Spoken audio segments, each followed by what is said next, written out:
계속해서 가을 사랑이라는 주제로 함께 말씀을 나누고 있습니다.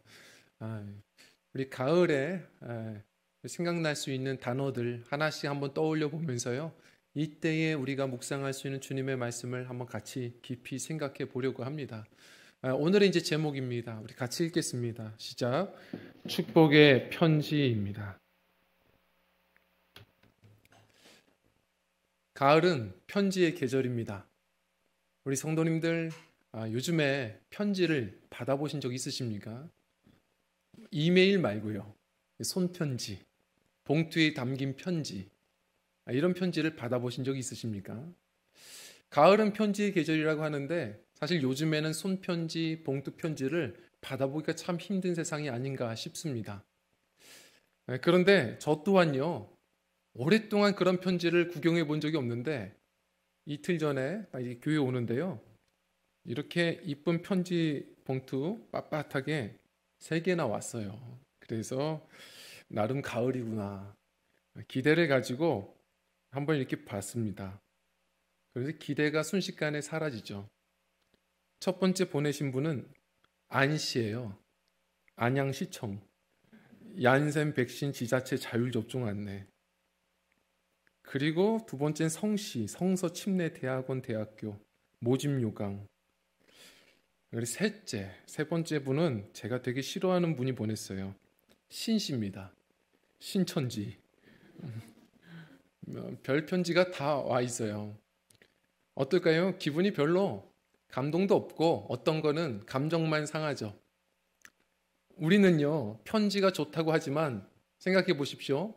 연애 편지, 위문 편지 종류가 중요한 게 아닙니다. 누가 써줬느냐가 중요한 거 아니겠어요? 누구에게 편지를 받고 싶으십니까? 내가 사랑하는 사람, 혹은 존경하는 사람, 그리운 사람, 그 사람이 써주는 편지라면 정말 얼마나 행복해질까요? 만약에 예를 들어서요, 우린 다 성도이기 때문에 요즘에 또 이렇게 성경 통독을 하고 계시잖아요. 성경의 저자가 되는 바울 사도가 나에게 친필로 편지를 보냈다. 우리는요, 하루 종일 자랑하며 다닐 겁니다. 그 정도가 아니라 예전에 이런 얘기가 있어요. 그 대형 박물관의 필립 관장이 이런 말을 했거든요. 자존심 굉장히 강합니다. 내가 이 세상을 다 준다 해도 이 박물관과 바꿀 용의가 없다. 그런데 바울 사도가 친필로 로마서 편지 한 장만 내게 써준 것이 있다면 나는 이것과 바꿀 수 있다. 믿음의 사람들은 이 정도거든요. 정말 하나님의 계시가 담긴 이런 바울 사도의 편지를 직접 받는다면 이보다 행복한 일이 있을까요? 오늘 이 고린도서도 마찬가지입니다. 성도님들은 어떻게 생각할지 모르지만 이것은 단지 믿는 사람들만이 아니라요, 역사를 움직인 편지들이라는 책이 있어요. 그 책을 보면 예를 들어서 나폴레옹이 조세핀에게 보낸 연애 편지, 그리고 또 아인슈타인이 루즈벨트에게 보냈던 국가안보 편지, 다양한 게 있는데 그 중에 하나가 바로 이 고린도서예요. 바울이 고린도 교회에 보낸 편지. 이게 무슨 얘기인가 봤더니 이런 내용이죠. 이 기독교가 무엇을 믿는지 이제는 세계적인 종교가 되는데 이 편지가 유효했다는 거예요. 진짜 사랑이 뭔지, 그리스도인들이 무엇을 믿는지, 그들의 이 부활의 소망이 무엇인지 잘 담겨진 편지라는 거예요.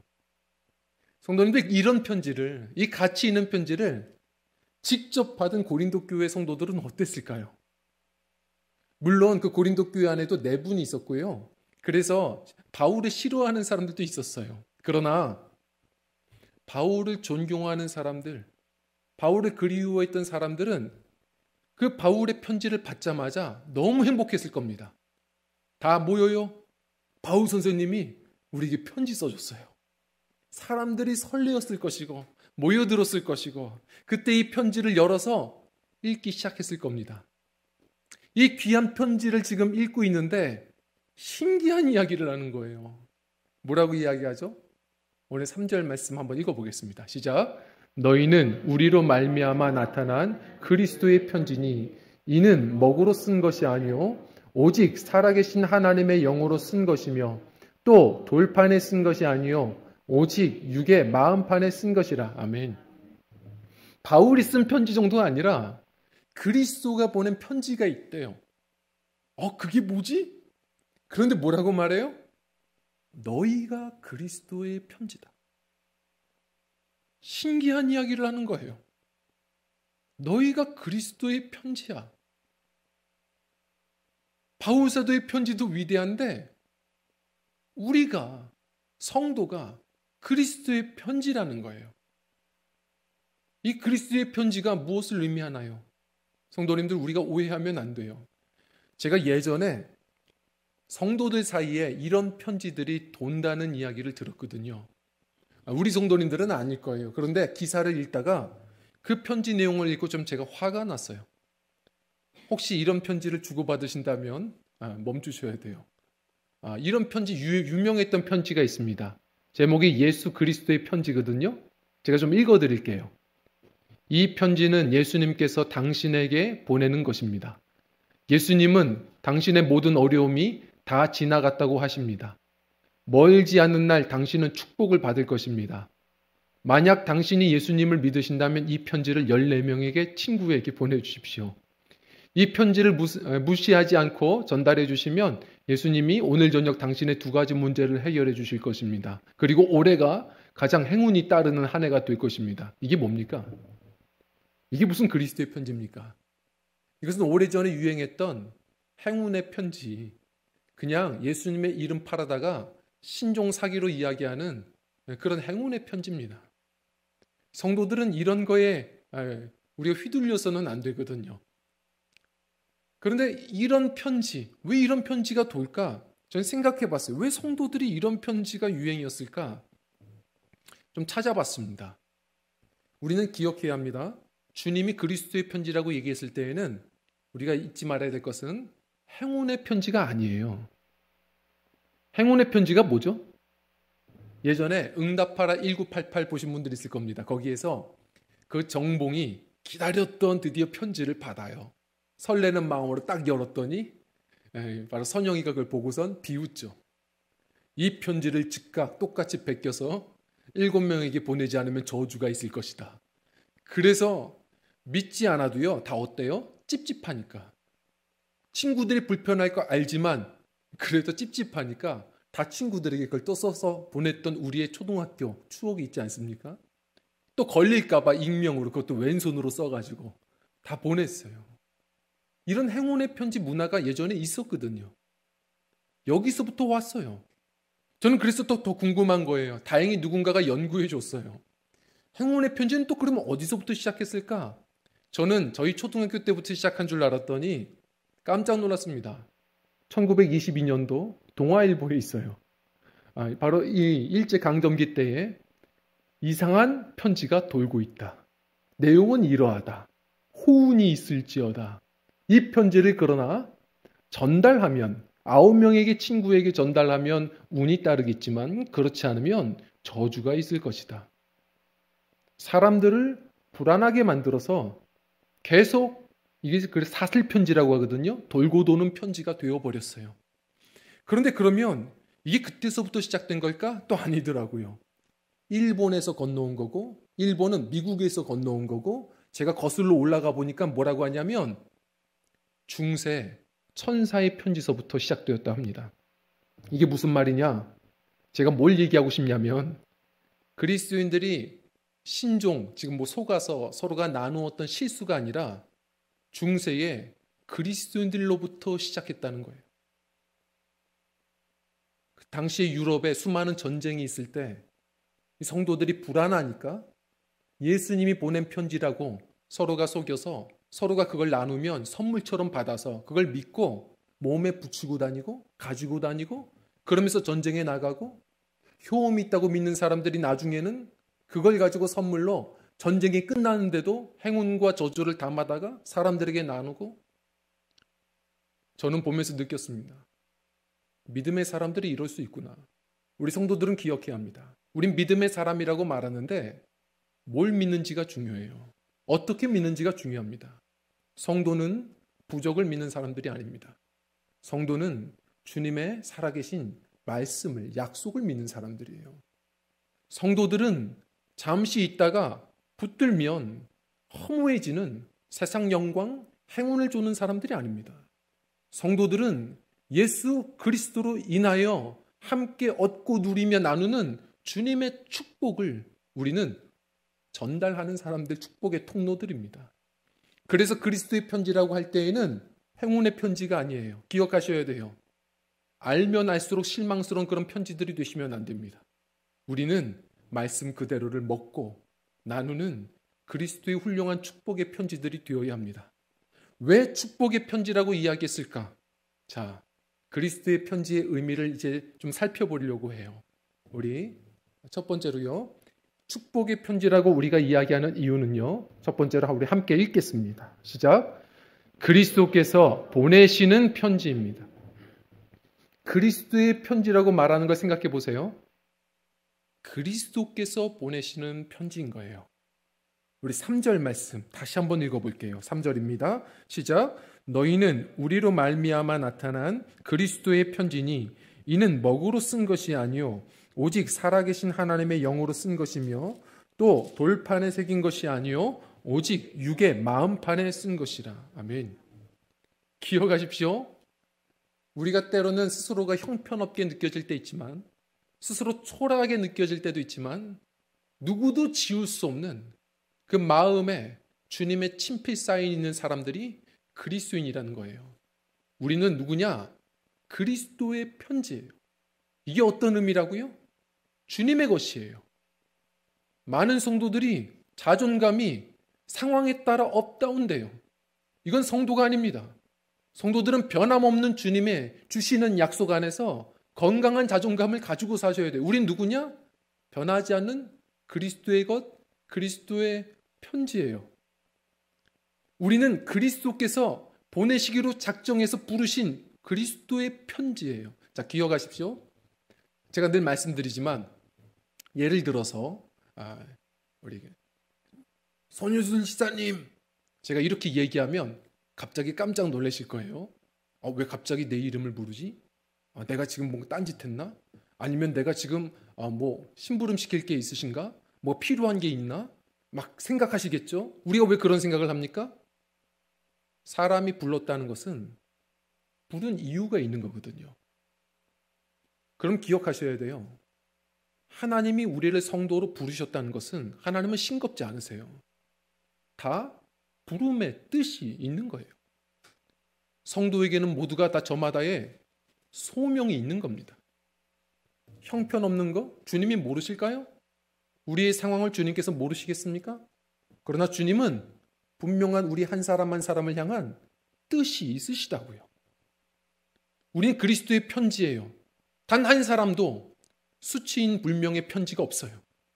하나님께서는 처음부터 누군가에게 보내기로 작정하여 우리를 부르셨음을 기억하셔야 돼요. 어떤 분들은 기도하다 보면 찾아요. 어떤 분들은 북한 선교를 꿈꿔요. 어떤 분들은 장애우 선교를 꿈꿔요. 어떤 분들은 개척교회를 후원하고 싶어해요.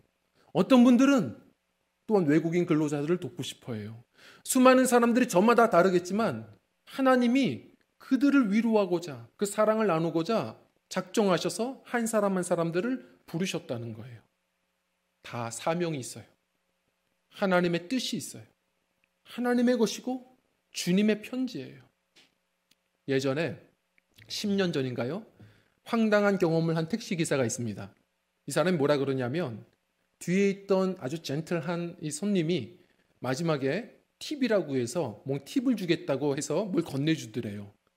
기대하는 마음으로 한참 기다려서 그 팁을 딱 받았는데 휴지를 주는 거예요. 화가 나죠. 어떻게 이런 사람이 있지? 이 냅킨이에요. 화가 났는데 근데 젠틀한 사람이 뭔가 그냥 주지는 않았을 것 같아요. 열어보니까 실망스럽죠? 그림을 그려준 거예요. 그리고 자기 사인을 해주고 버릴래다가 혹시나 해서 아는 전문가에게 물어봤더니 그 사람이 누구냐면 현대미술계의 아이콘 데미안 호스트예요. 이 사람이 팁이라고 잠시 그림을 그려준 겁니다. 이 사인, 이 그림, 이 냅킨 갖다가 바로 경매시장에 팔아서 몇 달치 월급을 받으셨어요. 성도님들 그게 휴지입니까? 많은 분들이 착각한다고요. 내가 때로는 빳빳하고 아름다운 포장지처럼 느껴질 때도 있지만 때로는 휴지처럼 느껴질 때도 있어요. 그러나 그게 중요한 게 아닙니다. 우리는 성경 안에서 변함없는 우리의 가치, 이 자존감을 놓치지 않으셔야 돼요. 사단에게 속지 않으셔야 돼요. 우리 부르셨다면 주님의 사용처가 있고 주님의 은혜 안에서 오늘도 지어져 가고 있고 우리는 주님의 뜻이 있는 그리스도의 것이에요. 우리는 가치가 있어요. 그리스도의 편지예요. 그리스도께서 보내시는 편지란 이 의미, 그래서 그리스도의 편지는 먼저 우리에게 큰 축복이에요. 이 말씀을 묵상할수록 우리는 은혜가 돼요. 자, 그리고 두 번째입니다. 우리 함께 읽겠습니다. 시작. 그리스도의 사랑을 전하는 편지입니다. 왜 축복의 편지일까? 그리스도의 사랑을 전하는 편지이기 때문에 그래요. 나도, 전달받는 그도, 나를 만나는 그들도 다 축복인 거예요. 연말이 되면요, 저는 조금 불안해집니다. 왜냐하면 학교에서 학생들 성적을 산정을 해야 되는 시간이 와요. 그런데 성적 산정하는 건 그나마 괜찮은데 중요한 건 이 강사들도 교수들도 다 평가를 또 학생들에게 받아요. 강의 평가를 받거든요. 이게 이제 불안한 거예요. 그냥 전임 교수들, 이런 교수님들은, 정 교수님들은 65세까지 정년이 보장되고 하지만요. 시간 강사들, 외래 교수들은 학생들 평가가 좋지 않으면 그날이 바로 은퇴예요. 그래서 불안함이 좀 있죠. 저는 거기에 대한 큰 꿈이 있는 건 아니지만 그래도 그렇게 해서 그만두고 싶지는 않거든요. 근데 감사하게도 지금까지는 우리 학우님들이, 저는 학생이라고 말하지 않아요. 학우님들이라고 말해요. 이 학우님들이 좀 좋게 긍휼하게 봐줘서 늘 좋은 평가를 그래도 받아와요. 그런데도 불구하고 이게 익명으로 쓴 거다 보니까 어떤 친구는 뭐가 그렇게 섭섭한지 가끔은 이렇게 이상한 글을 쓰시는 분들이 있어요. 예를 들어서 등록금이 아까웠음, 이런 거 써요. 무슨 얘기했는지 모르겠음, 이런 거 씁니다. 마음이 상하죠. 사실 마음이 진짜 상하는 이유가 뭔지 아세요? 더 슬픈 이유가 있어요. 그런 글을 봐서가 아니라 그는 모르죠. 익명으로 써서 모를 것 같죠. 그가 누군지 알겠어요. 이게 정말 더 마음이 슬픈 거예요. 그는 모를 것 같다고 썼겠죠. 그런데 읽다 보면 그놈이구나. 이게 딱 와요. 옵니다. 그냥 딱 봐도 그는 모를 것 같죠. 그놈인 거 다 알아요. 평소에 하던 거 보면 알고, 그리고 평소에 질문해 본 거 보면 알아요. 사람이요, 글을 아무리 왼손으로 쓰고 컴퓨터로 써도요, 다 알아요. 왜요? 평소에 말솜씨가 거기에 다 담겨 있고요, 인품이 느껴지고요, 다 그들의 삶이 고스란히 글로써 표현이 되는 것을 보게 됩니다. 성도님들, 그리스도의 편지가 뭐라고요? 그리스도의 사랑과 말과 삶이, 그 성품이 고스란히 전달되는 편지인 거예요. 그래야 하시는 거예요. 너희는 그리스도의 편지라. 이것은 기쁨도 있지만 대단한 사명인 거예요. 우리가 정말 그리스도의 편지라면 내 말이 아니라 그분의 말이, 그분의 성품이, 그분의 사랑이, 나를 만나는 그들이 그분을 우리가 만나게 되는 그 은혜를 우리가 잘 전달할 수 있는 사명이 있어야 한다는 겁니다. 정말 우리 성도님들을 만나면 그 사랑이 느껴질까요? 그 평안이 느껴질까요?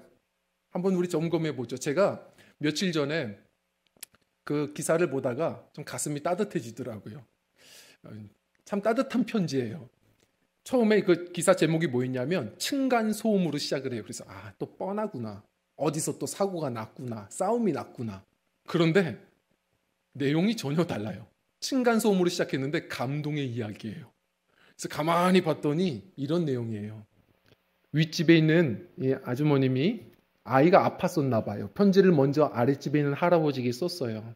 할아버지, 지난번에 단밤도 갖다 주시고 저희 아이가 그동안 아팠다가 퇴원해서 친구들 불러다가 오랜만에 많이 뛰어놀았는데 시끄러우셨을 텐데 아무 말씀도 안 해주시고 참아주시고 늘 항상 감사해요. 이렇게 편지를 썼어요. 그랬더니 밑에서 할아버지가 또 초인종도 안 누르고 편지를 걸어놓고 가셨나 봐요.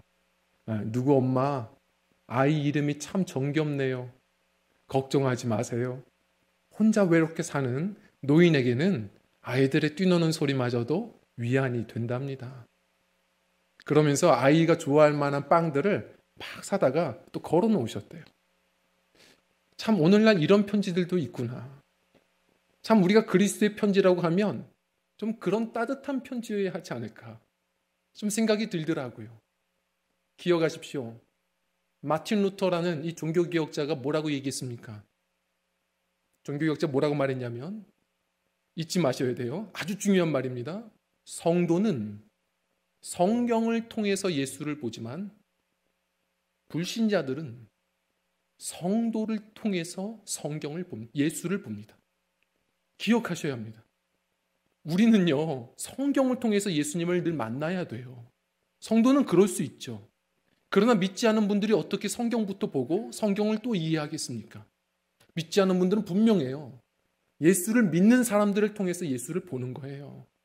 우리는 그러한 사명이 있다고요. 그런 책임감이 있어요. 제가 가끔 보니까 요즘에는 행위 예술이 그렇게 인기가 많아요. 저는 보면서 느끼는 것은 이거구나. 전도는 뭡니까? 행위 전도예요.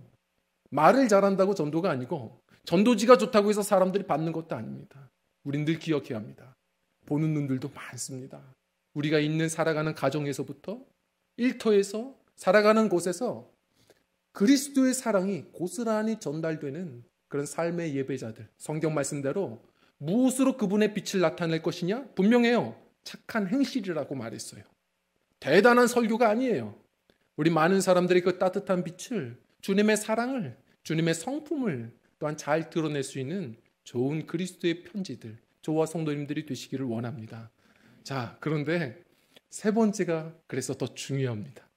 우리 세 번째, 우리 한번 읽어보도록 하겠습니다. 시작. 성령으로 펴지고 써지는 편지입니다. 우리 말씀 한번 읽어볼게요. 6절입니다. 율법 조문으로 하지 아니하고 오직 영으로 함이니 율법 조문은 죽이는 것이요 영은 살리는 것이니라. 아멘. 이게 무슨 얘기입니까? 부담스러우시죠? 늘 항상 이런 설교를 우리가 나눌 때마다 너무 괴롭지 않습니까? 왜 자꾸 나에게 손해보라고 하는 거야? 정말 이렇게 빡빡하게 살기도 힘든데 왜 항상 이렇게 그리스도인들이라고 늘 이렇게 손해보고 살아야 돼? 괴롭죠? 왜 늘 착하게 살라고 말해? 그거 우리가 노력한다고만 되는 게 아닙니다. 우리가 노력한다고 그냥 예수님을 닮아가나요? 천만에요. 아무리 노력해봐도 안 되잖아요. 우리 성경은 대안 없는 얘기를 하지 않아요. 오늘 뭐라고 말합니까? 이렇게 얘기하는 거예요. 구약의 성도들은 말씀이 없었나요? 율법이 있었어요. 하나님이 친필로 써주신 편지가 있었어요. 십계명 두 돌판이 있었습니다. 그런데 그거 보고 외우고 그러면서 다녀도 다른 사람들이 이 말씀 가지고 정죄하고 다니지 누구도 하나님의 성품을 닮아간 사람이 없었다는 거예요. 누구도 변화되지 않아요. 우리가 어떻게 그리스도의 편지가 됩니까? 노력한다고만 되나요? 안 돼요. 성경은 얘기해요. 그래서 구약 성경에 보면 그래서 예레미야 선지자가 말하는 겁니다. 예레미야서를 보면 어떤 이야기가 나오죠? 하나님이 말씀하세요. 이제는 돌 비문에다가 새기는 말씀이 아니다. 내가 너희의 마음에 새길 거야. 내가 새 마음을 너희들에게 줄 것이다. 도대체 그 새 마음이 뭔데요? 그 새 마음이 뭔지 모르겠는데 에스겔 선지자가 그것을 똑같이 얘기하죠. 하나님이 새 마음을 너희에게 주실 거야. 그러면서 뭐라고 말하죠? 성령이야. 성령이 너희에게 새 마음을 주실 것이다.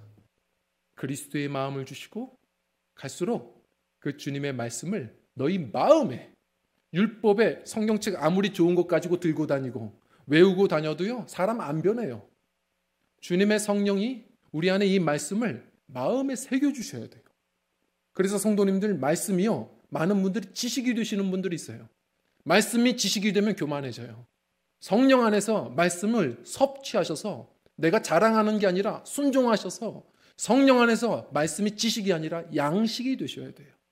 그럴 때 어느 순간 주님의 이 주인공 되시는 예수님이 우리를 만나주시고 그분을 닮아가는 은혜 속에서 펴지고 써지는 그리스도의 편지들이 되는 것입니다.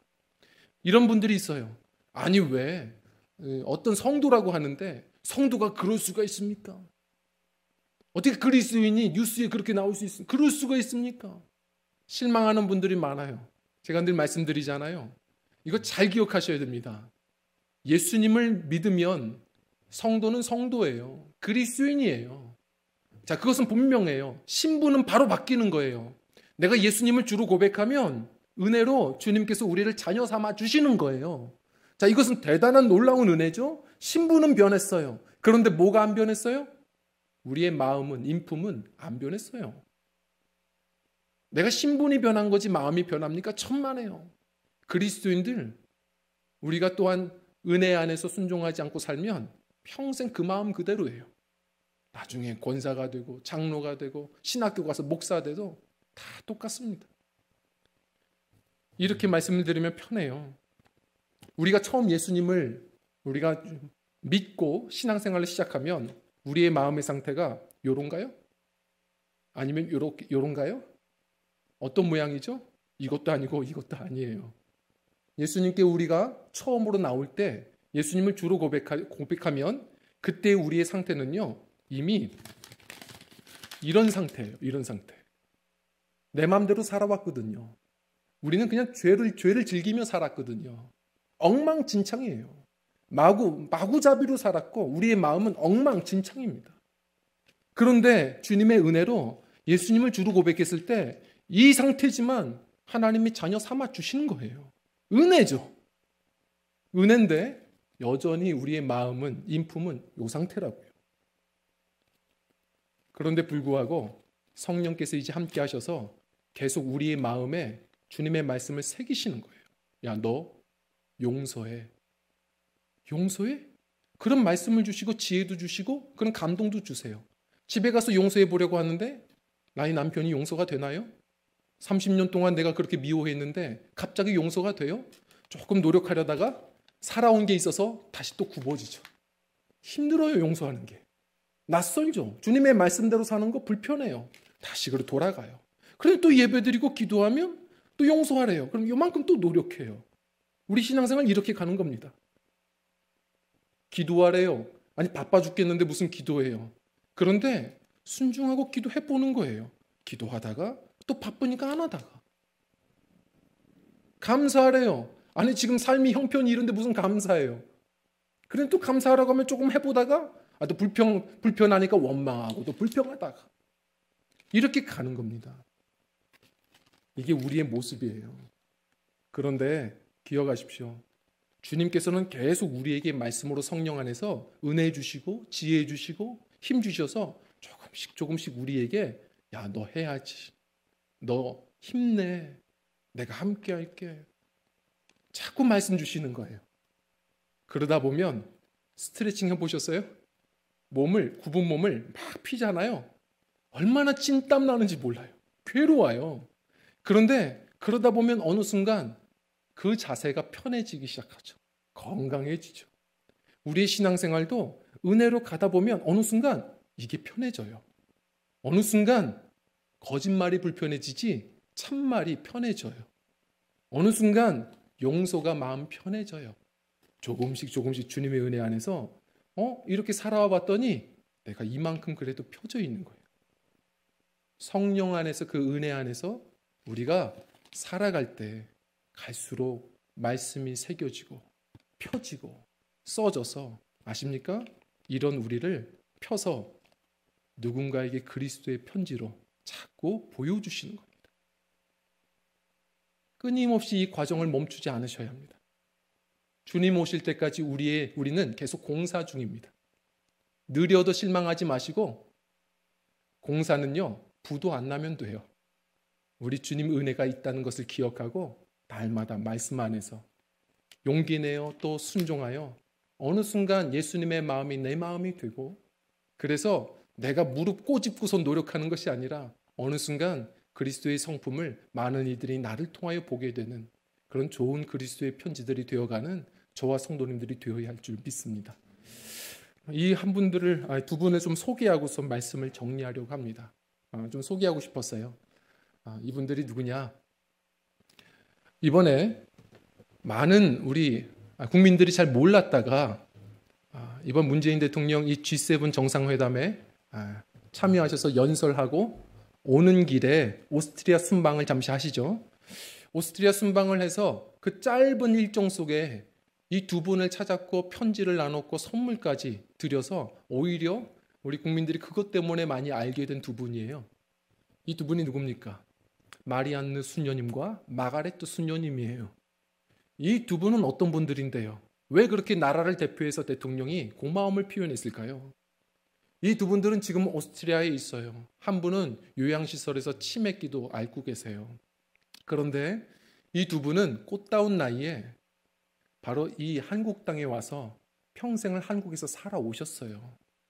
왜 그랬느냐? 그냥 간호대학, 대학병원에서 이제 간호사로서 공부를 하고 있는데 소식을 들은 겁니다. 저 어두운 한국 땅에, 머나먼 땅에 한센인들, 문둥병 환자들만 모아놓은 소록도라는 곳이 있는데 거기에 병원에 간호사가 없다. 간호사를 자원할 사람들이 없다. 이 이야기를 듣고서 먼저 마리안느 수녀님이 오고 그리고 나서 마가레트 수녀님이 4년 뒤에 와서 두 분이 평생을 한국에서 그분들을 위해 봉사하며 사셨죠. 무엇을 했느냐? 그분들은 상처를 치료할 때도 장갑도 안 꼈대요. 왜냐하면 마음이 상할까 봐. 그렇게 고름을 더 짜고 소독을 해주고 그러면서도 끝나면 이제 일 끝났다고 쉬는 게 아니라 죽을 쓰고 과자를 구워서 동네 사람들 만나면서 또 전도도 하고 그러면서 또 그들의 삶을 들여다보니까 얼마나 또 힘들어요. 아이들이 있는데 그들 누가 돌봐요. 그래서 영화원을 만들어서 두 분이 또 가르치고 또 봉사하고 이런 천사 같은 삶이 나중에 이제 드러나서 나중에 국민 훈장도 받으세요.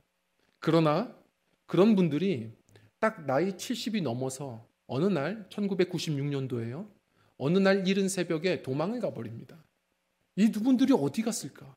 어떤 분들은 실망하고 상심하고 갑자기 도망을 갔어요. 그래서 딱 봤더니 편지 한 장을 남기고 간 겁니다. 제가 그 편지, 수많은 사람들을 울렸던 편지입니다. 한번 좀 제가 읽어볼게요. 사랑하는 친구 은인들에게 나이가 들어 제대로 일을 할 수 없게 되어서 우리들이 있는 곳에 부담을 주기 전에 떠나야 한다고 서로 얘기해 왔는데 이제 그 말을 실천할 때라고 생각했습니다. 부족한 외국인으로서 큰 사랑과 존경을 받아 감사하며 저희들의 부족함으로 마음 아프게 해드렸던 일들에 대해서 용서를 빕니다. 참 멋있죠. 마지막에도 짐이 되고 싶지 않아서 그 자리를 왔던 그대로 해진 그 가방 하나 들고 고국으로 가신 거예요. 그런데도 한국을 그리워하고 소록도 그리워해서 그 풍경들을 그림 그리고 그 벽에다가 글을 쓰고 한글로 글 쓰고 그렇게 사셨다고 말하죠. 저는 우리가 도전받아야 된다고 생각해요. 왜 이 편지가 수많은 사람들을 울렸을까? 이 한 장의 편지 때문이 아니에요. 그분들의 인생이 소록도 환자들을 위한 인생 전체가 편지였기 때문에 그렇습니다. 우리도 그래야 합니다. 우리 이 11월 벌써 한 해가 저물어가는 이때라도 우리가 생각하지 않는다면 우리는 세월을 낭비하는 사람들입니다. 우리의 인생의 시간도 이렇게 훌쩍 지나갈 겁니다. 어떻게 우리가 살아가야겠습니까? 평생 자기 이름 높이고자 하는 자기 명함으로 사시는 분들이 있습니다. 혹은 남들만 보면 다투려고 하는 고소장으로 사시는 분들이 있습니다. 우리는 그리스도의 편지여야 합니다.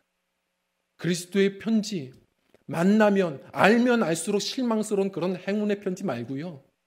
알면 알수록 주님의 그 축복을 알 것 같은 우리 성경을 성령 안에서 많이 묵상하고 주님의 은혜 안에서 또한 살아가는 믿음들이 되어서 우리 보내어진 많은 사람들, 우리가 살아가는 그곳에서 만나는 많은 이들이 그리스도의 사랑을 고스란히 알게 되는데 쓰임받을 수 있는 한평생 좋은 그리스도의 편지들, 저와 성도님들의 승리하는 신앙의 여정이 꼭 되시기를 간절히 부탁을 드립니다.